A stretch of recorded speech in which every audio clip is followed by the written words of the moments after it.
अगर आपको एपिजियोटमी यानी योनि के टांकों में अत्यधिक दर्द है तो आप अपने डॉक्टर से ज़रूर संपर्क करें क्योंकि ये इन्फेक्शन का संकेत हो सकता है। नमस्ते, मैं डॉक्टर अदिति गुप्ता, स्त्री रोग विशेषज्ञ। आज आपको डिलीवरी के बाद माँ की देखभाल कैसी करनी चाहिए उसके बारे में जानकारी दूंगी।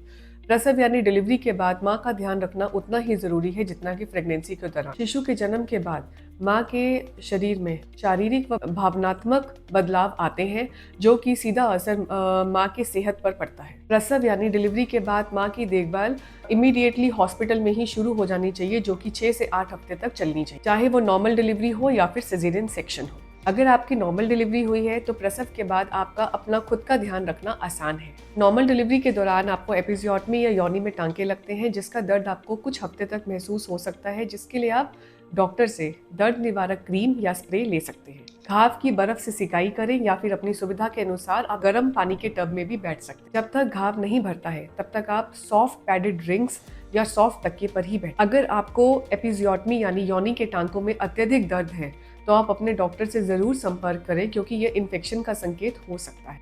योनि से प्रसव के बाद रक्तस्राव होना सामान्य बात है, जिसके लिए आप पोस्टनेटल सैनिटरी पैड्स को यूज करें। प्रसव के बाद संकुचन और क्रैम्प्स होना एक सामान्य बात है जिसके तहत शरीर रक्त वाहिकाओं को सिकोड़ता है जिससे ब्लीडिंग कंट्रोल में आ सके। नॉर्मल वेजाइनल डिलीवरी के बाद यूरिन व ब्लैडर पर कंट्रोल नहीं रहता, जो कि डिलीवरी के दौरान पेल्विक फ्लोर के स्ट्रेच होने से या चोट लगने से होता है, जो कि समय के साथ अपने आप ही ठीक हो जाता है या फिर हम कीगल एक्सरसाइजेस को कर सकते हैं। नॉर्मल डिलीवरी के बाद बवासीर से बचने के लिए आप फाइबर से भरपूर डाइट लें। साथ में आप 1 अलसी चम्मच डेली का ले सकते हैं। आप लेग्जेटिव भी ले सकते हैं। जन्म के पहले महीने में बच्चा 16 से 18 घंटे सोता है, लेकिन इस दौरान वो 8 से 10 बार दूध पीने के लिए भी जगते हैं।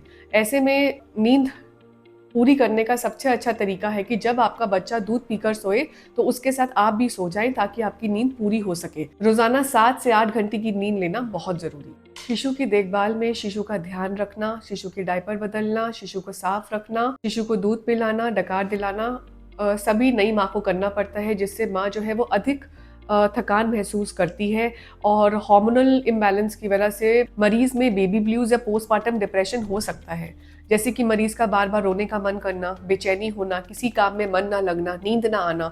ऐसे में डॉक्टर, जीवन साथी और परिवार के सदस्यों की मदद से मरीज जल्दी ही इस प्रॉब्लम से बाहर आ सकती है। डिलीवरी के 8 हफ्तों के बाद मरीज स्वस्थ तरीके से पोस्टमार्टम वेट लॉस पर ध्यान दे सकती है। डिलीवरी के बाद आप संतुलित भोजन करें और अपने डाइट के अंदर fruits, green leafy vegetables, fibre rich diet जरूर ऐड करें ताकि आपको कब्ज की प्रॉब्लम ना हो। क्योंकि आप ब्रेस्ट फीडिंग कर रही हैं, इसलिए आप अपने शरीर का हाइड्रेशन अच्छे से मेंटेन करें, खूब पानी पिए। मल्टीविटामिन एंड मल्टी मिनरल्स का सप्लीमेंट जरूर लें।